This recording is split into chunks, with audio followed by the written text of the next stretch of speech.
بسم اللہ الرحمن الرحیم۔ محترم ناظرین کرام، آج کی نشست کے دوسرے سیگمنٹ میں آپ کو خوش آمدید۔ جیسا کہ آپ جانتے ہیں، پچھلے سیگمنٹ میں ہم نے ڈپریشن پر بات کی، اس ساری صورتحال کو واضح کیا کہ جس میں آپ کو ڈپریشن ہو سکتی ہے، اور ان اسباب پر بات کی کہ کون کون سے ایسے اسباب ہیں جو آپ کو ڈپریشن کی طرف لے جاتے ہیں اور یہ ہوتی کیا ہے۔ ابھی ہم اس سیگمنٹ میں اس کے ریمیڈیل میئرز پر بات کریں گے کہ اس سے بچا کیسے جا سکتا ہے اور نارمل زندگی کیسے گزاری جا سکتی ہے۔ تو ابھی ہم اس موضوع پر بات کرنے لگے۔ سٹریس کو کیسے مانیٹر کیا جائے؟ ایک شخص اعصابی دباؤ اور تناؤ سے کس حد تک نبرد آزما ہو سکتا ہے، اس کا انحصار اس بات پر ہے کہ اسے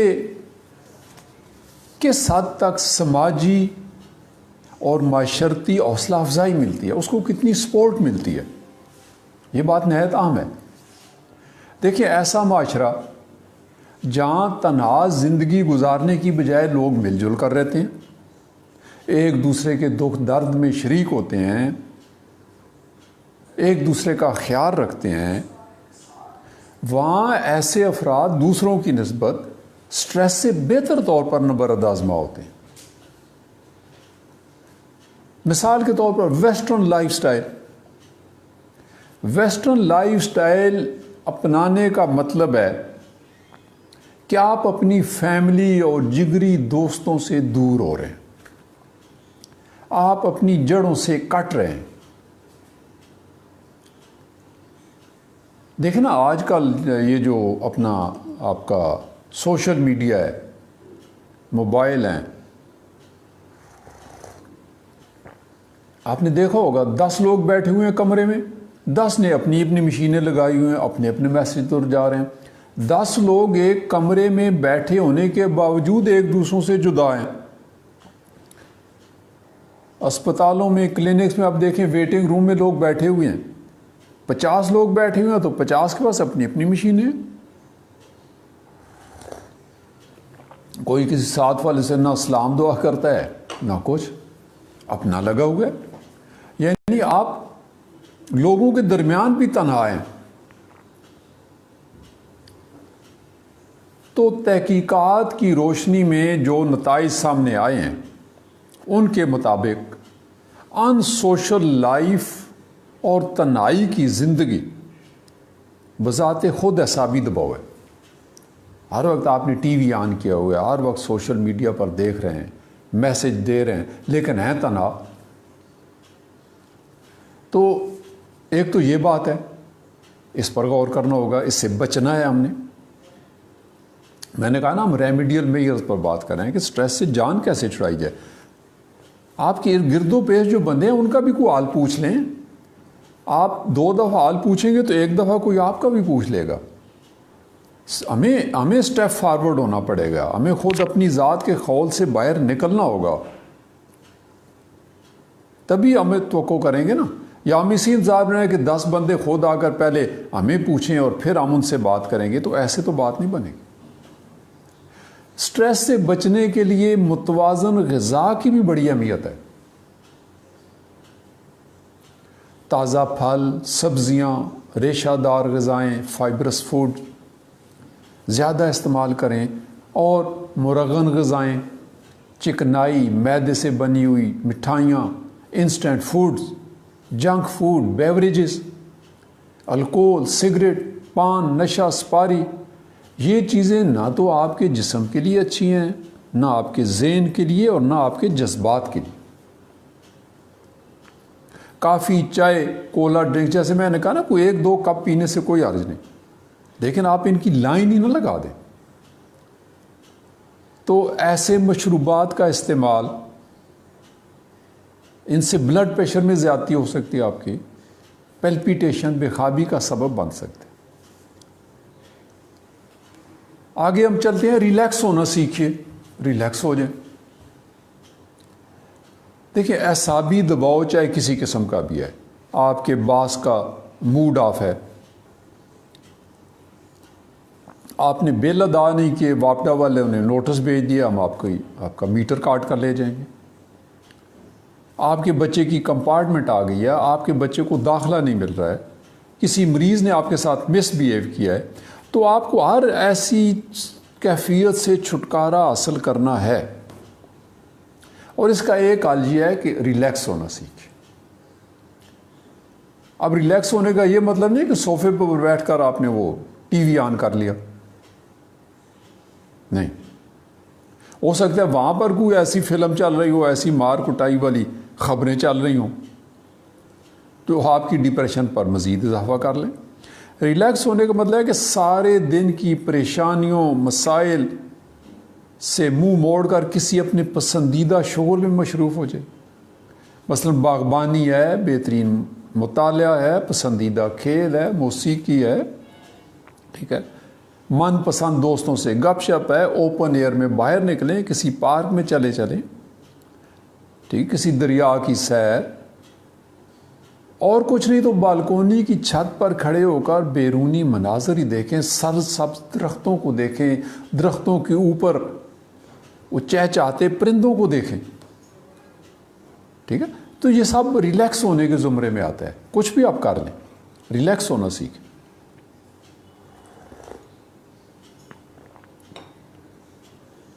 دیکھیں زمین کے ساتھ اپنا رشتہ مضبوط بنائیں، صبح صبح کہیں قریب پارک میں جائیں، سرسبز و شاداب گھاس پر ننگے پاؤں چلیں، آپ ریلیکس ہوں گے۔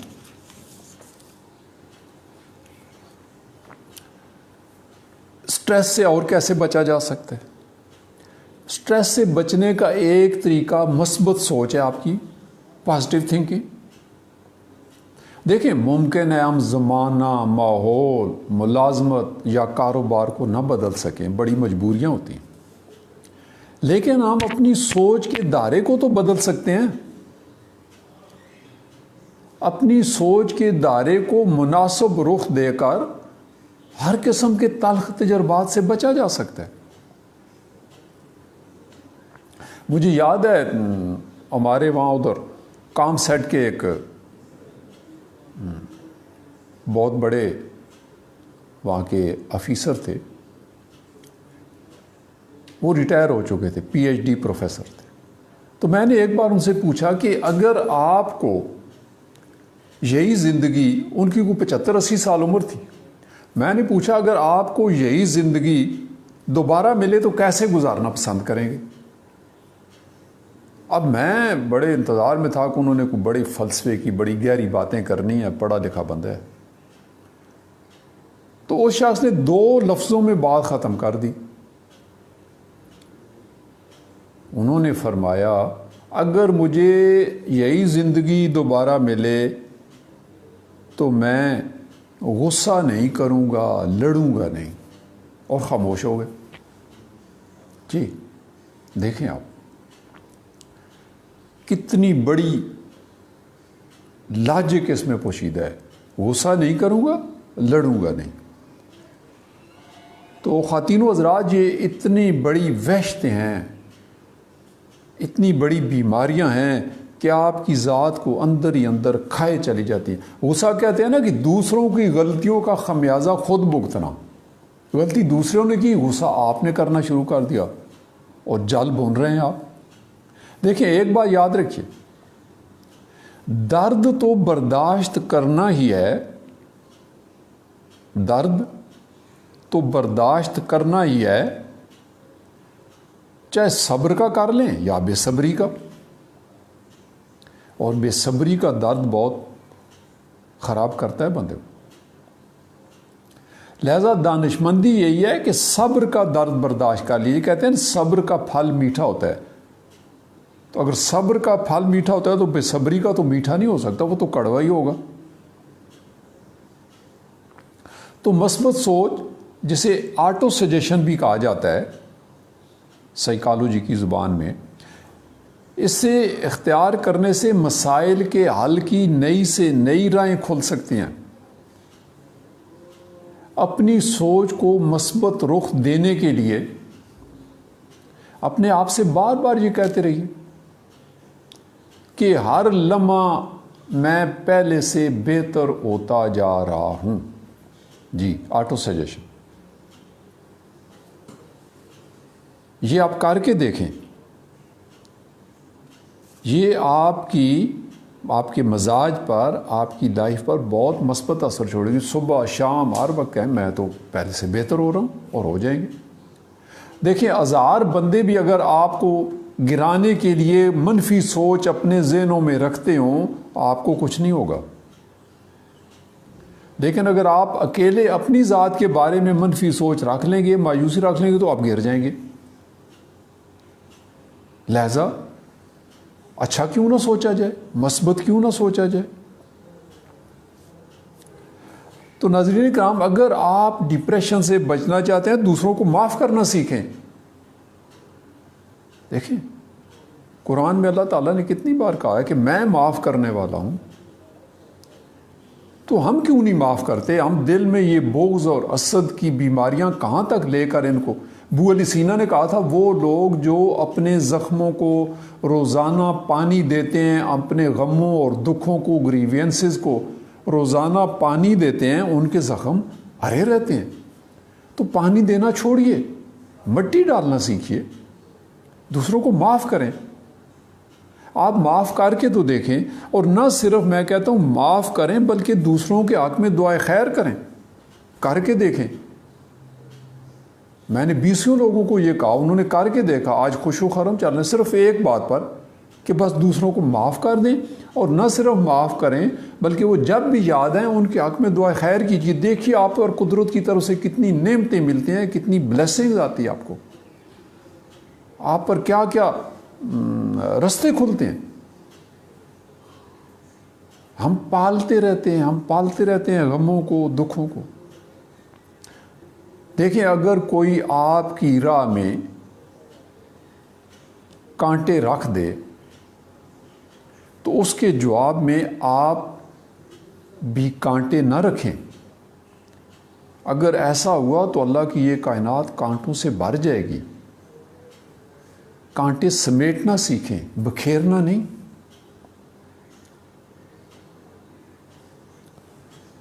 تو دوستو یہ تھی کچھ باتیں. اب ہم دیکھتے ہیں کہ اس کا علاج کیا کیا ہے. ڈاکٹرز اور طبیب اور دوسرے لوگ آپ کے لیے کیا کچھ کر سکتے ہیں، اور اس کے لیے لاتعداد مشقیں بھی ہیں اور دوائیاں بھی ہیں اور علاج بھی ہیں. جسمانی اور ذہنی ورزشیں، ٹونے ٹوٹکے، جھاڑ پھونک، بہت کچھ ہے. لیکن جہاں تک ماڈرن ویسٹرن میڈیسن کا تعلق ہے، یہ آپ کو عارضی سکون اور پیلیشن مہیا کر سکتی ہے.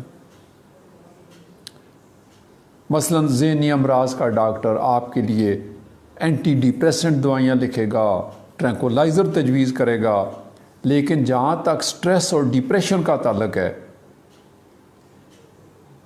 ان بنیادی اسباب کو دور کرنا ان کے بس سے باہر ہے. بلکہ دیکھا یہ گیا ہے کہ جو لوگ اینٹی ڈپریسنٹ دوائیاں، ٹرینکولائزر طویل عرصے تک استعمال کرتے ہیں، وہ ان کے سائیڈ ایفیکٹس کی زد میں بھی آتے ہیں. اور پھر یہ دیکھا کہ وہی علامات وقت کے ساتھ ساتھ زیادہ شدت کے ساتھ اس انڈیویجول پر حملہ ہوتی ہیں، اور دوا کا ڈوز بتدریج بڑھانا پڑتا جاتا ہے. تو ان سائیڈ ایفیکٹس سے بچنے کے لیے کچھ لوگ پھر نیچرل تھراپی کا رخ کرتے ہیں. اب آتے ہیں ہومیوپیتھی کی طرف کہ ہومیوپیتھی اس میں کیا کردار ادا کر سکتی ہے. ہومیوپیتھی اس حوالے سے دوستو اپنی مثال آپ ہے. یہ جسم کے اندر آپ کی جو توانائی ہے اس کے ساتھ بحث کرتی ہے. اور ہومیوپیتھی میں جسم انسانی کو اس کے مختلف اعضاء کے حوالے سے جاننے کی بجائے پورے مریض کو ایک اکائی کے طور پر تسلیم کیا جاتا ہے، as a one unit. Homeopathy کے مطابق جسم کا کوئی حصہ جب بیمار ہوتا ہے تو لازماً کسی دوسرے حصے کو متاثر کرتا ہے اور الٹیمیٹلی پورا انسان اس سے متاثر ہوتا ہے۔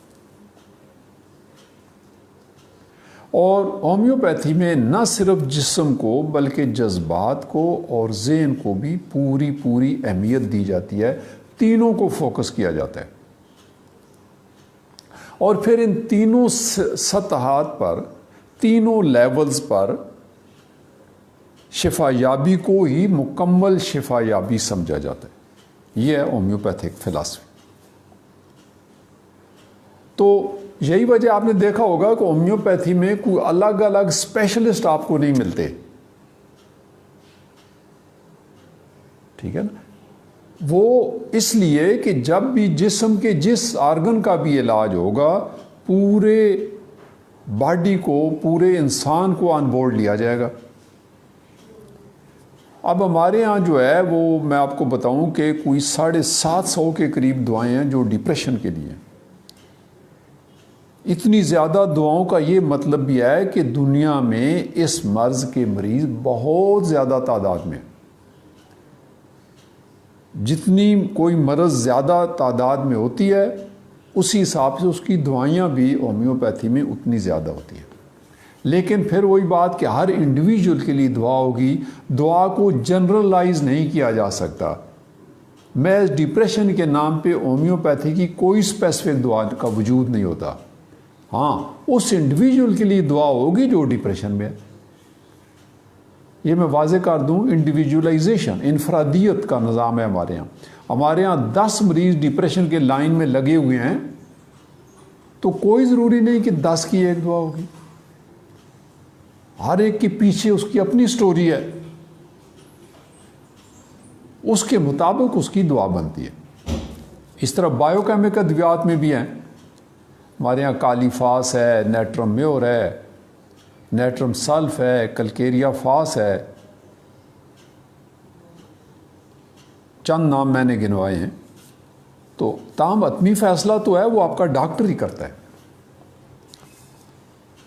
تو ہومیوپیتھک علاج میں جہاں تک کلاسیکل ہومیوپیتھی اور سنگل ریمیڈی پریکٹس کا تعلق ہے، وہاں یہ اصول کار فرما ہے کہ ایسنس آف ہومیوپیتھی از انڈیویجولائزیشن، ٹھیک ہے؟ تو یہ نہ صرف آپ کی جسمانی بلکہ بیاقوت آپ کے ذہنی اور جذباتی لیول پر بھی بحث کرتی ہے۔ اسی لیے اس میں نہ کوئی کمپلیکیشن ہوتی ہے اور نہ سائیڈ ایفیکٹس۔ ہومیوپیتھی اس حوالے سے بہت معروف ہے کہ اس میں سائیڈ ایفیکٹس نہیں ہوتے۔ کیوں نہیں ہوتے، میں وہ آپ کو بیان کر رہا ہوں۔ اس لیے کہ ہمارے انڈیویجول کی اس کے حالات کے مطابق، اس کی کیفیات کے مطابق، اس کے مرض کے مطابق دعا تجویز کرتے ہیں۔ بالکل ایسے ہی کہ جیسے ایک درزی آپ کے کپڑوں کا ناپ تول لے کر، ٹھیک ہے، 2 ملی میٹر کے حوالے سے آپ کے کپڑے سیتا ہے تو آپ کے فٹ بیٹھتے ہیں جسم پر، بجائے اس کے آپ ریڈی میڈ گارمنٹ لیتے ہیں تو کہیں پر گلا آدھا انچ بڑا ہوگا، کہیں پر سلیو 1 انچ چھوٹی ہوگی، کچھ بھی ہو سکتا ہے۔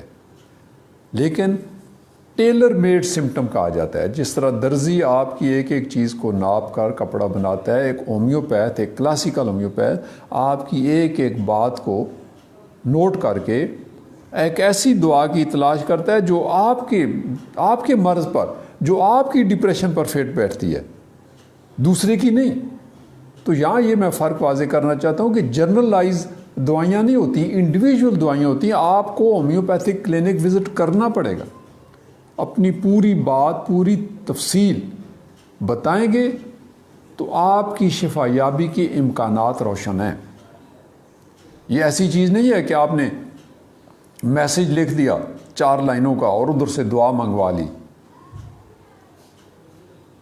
دعا ایسے نہیں ہوتی کہ آپ نے ریڑھی سے آلو پیاز خرید لیا اور آپ نے دعا لے لی، نہیں، اس کو اتنا بھی انڈر ایسٹیمیٹ نہ کیا جائے۔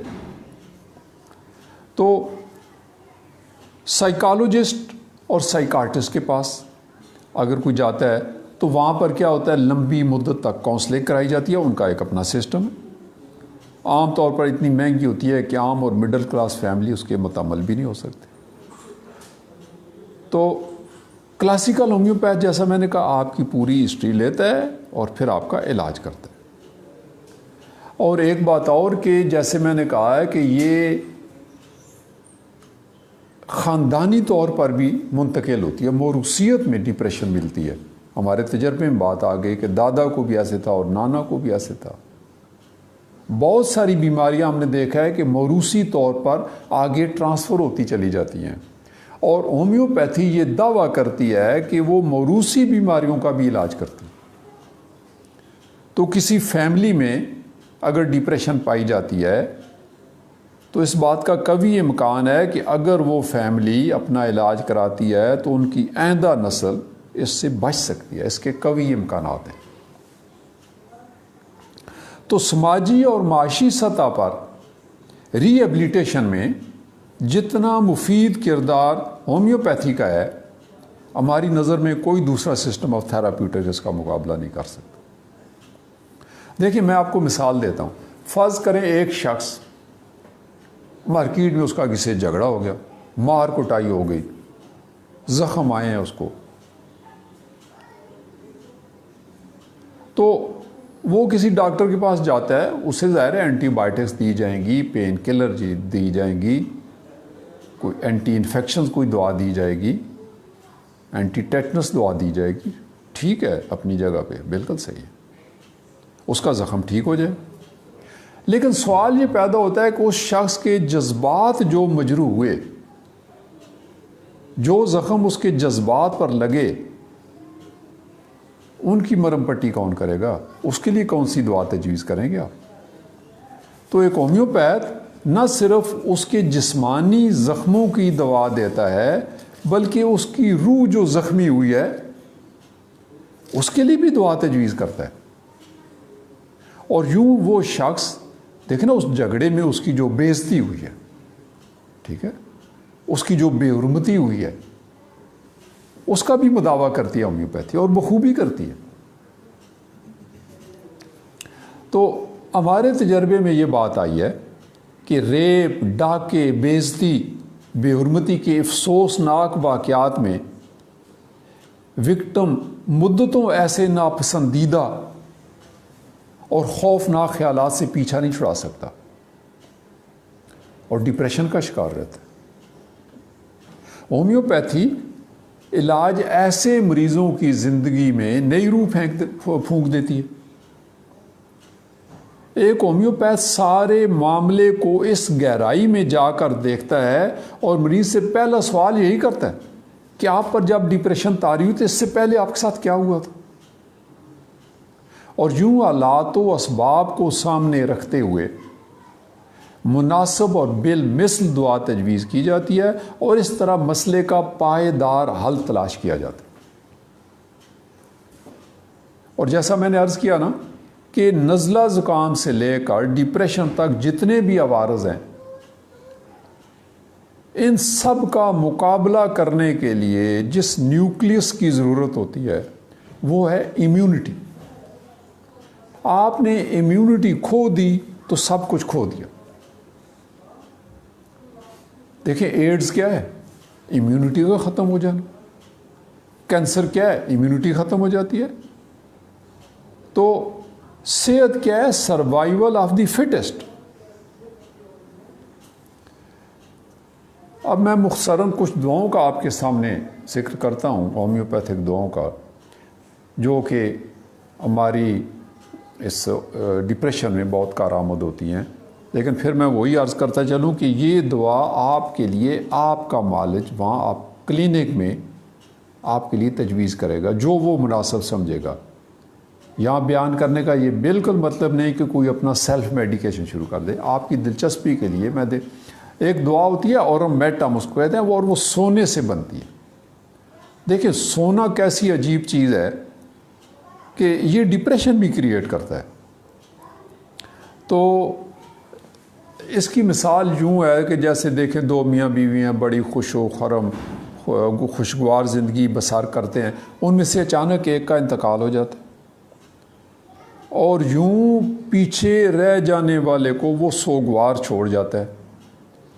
یا آپ دیکھیں ایسے لوگ جنہیں بڑھاپے میں ان کی اولاد نظر انداز کر دیتی ہے اور ان پر جو ڈپریشن آتی ہے وہ یہ دعا کور کرتی ہے۔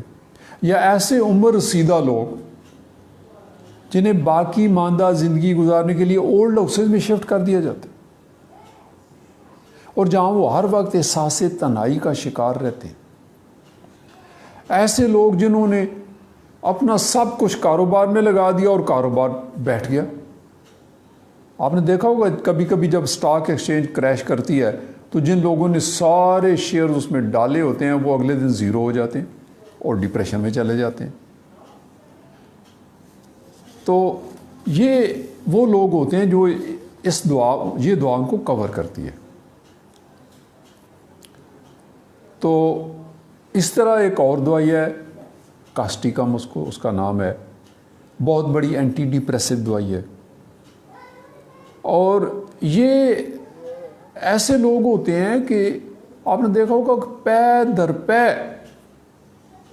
گریوینسز کا، پریشانیوں کا، دکھوں کا، اداسیوں کا شکار ہوتے ہیں، سیریز کے طور پر ان پر غم آتے ہیں۔ پہلے کیا ہوا جی، کوئی رشتہ دار فوت ہو گیا تھا، کیا ہوا جی کسی لور نے دھوکہ دے دیا جی، کیا ہوا جی کاروبار میں نقصان ہو گیا جی، کیا ہوا جی نوکری چلی گئی جی، کیا ہوا جی بچے نے مس بیہیو کر دیا جی۔ 20 قسم کے سماجی، معاشرتی، معاشی مسائل کا شکار لوگ جن کو پے در پے صدمے، یاد رکھیں پے در پے صدمے پہنچتے ہیں، وہ اس دعا کی تصویر بن جاتے ہیں، ٹھیک۔ اور ایسے شخص کے ذہن اور جذبات پر ایک فالجی کیفیت طاری ہو جاتی ہے۔ یہ وہ شخص ہوتا ہے جو معاشرے میں ناانصافی برداشت نہیں کر سکتا، بہت سینسٹیو ہوتا ہے انجسٹس کا۔ اور ایسے لوگ جیسے کہ وہ ایک شعر تھا نا، ایسے دستور کو صبح بے نور کو میں نہیں مانتا، میں نہیں مانتا۔ ناانصافی کے خلاف اٹھ کھڑے ہونے والے لوگ، باغی جنہیں آپ کہتے ہیں، جنہیں آپ حریت پسند کہتے ہیں، جو جی کہتے ہیں کہ ہم ایسا نہیں ہونے دیں گے، یہ وہ شخصیات ہوتی ہیں۔ ہمارے ہاں شخصیات پر بہت زور دیا جاتا ہے۔ اس طرح ایک اور بڑی مشہور دعا ہے، سب ہومیوپیتھک طبقہ اس کو بہت یوز کرتے ہیں، اگنیشیا ہے۔ یعنی جہاں پر بھی ڈپریشن کا ذکر آتا ہے وہاں اگنیشیا کا ذکر ضرور آتا ہے۔ بہت زیادہ استعمال ہونے والی دعا ہے، لیکن پھر انفرادی بیس پر دعا استعمال ہوتی ہے، جنرلائز استعمال نہیں ہوتا، ٹھیک ہے۔ ٹوٹے ہوئے دلوں کو جوڑنے والی دعا ہے۔ ایسے لوگ جو بڑے حساس ہوتے ہیں، اور اس کی ایک خاص پہچان میں آپ کو بتاتا چلوں کہ یہ لوگ حقائق کو تسلیم کرنے سے انکار کر دیتے ہیں۔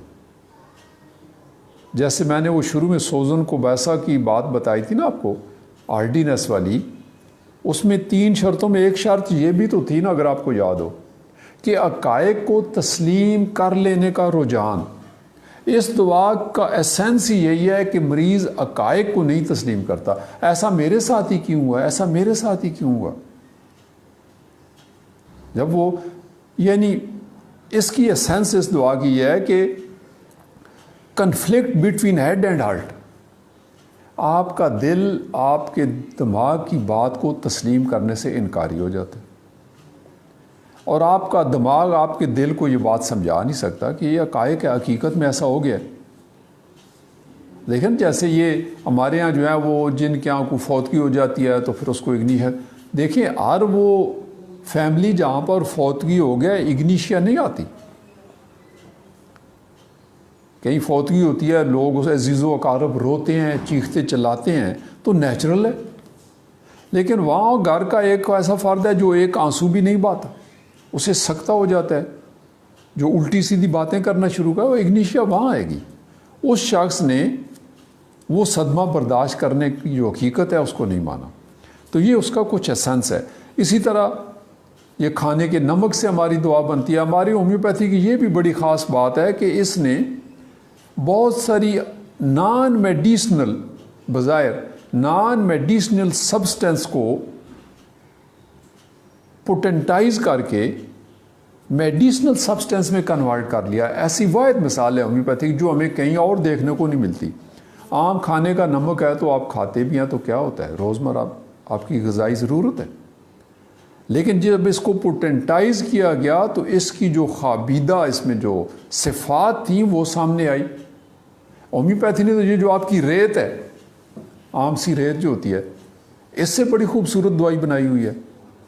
تو میں کہا کرتا ہوں, میں نے اپنی کتاب میں لکھا تھا کہ ہومیوپیتھی کی ایک خوبصورتی یہ بھی ہے کہ اس نے بے زبانوں کو زبان عطا کر دی, اس نے پتھروں کو بھی گویائی عطا کر دی, اور ہم نے ایسی ایسی چیزوں سے دوائیاں بنائی ہیں کہ حیران کن.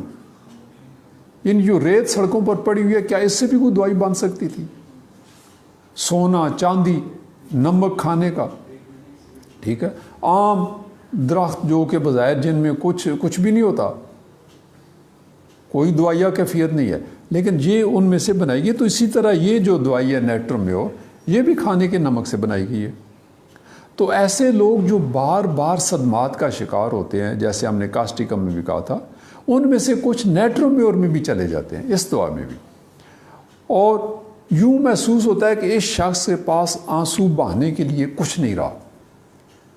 اور اس کی خاص آپ نے دیکھا ہوگا, کچھ ایسے لوگ ہوتے ہیں کہ جب ان پر کوئی صدمہ آتا ہے, کوئی دکھ آتا ہے, محبت میں ناکامی جیسے بڑی مشہور بات ہے, تو یہ لوگ کیا کرتے ہیں, پھر چپ ہو جاتے ہیں, ان کو چپ لگ جاتی ہے, پھر اپنے خول میں بند ہو جاتے ہیں, اپنے اثار میں بند ہو جاتے ہیں, نہ کسی سے شیئر کرتے ہیں نہ کچھ.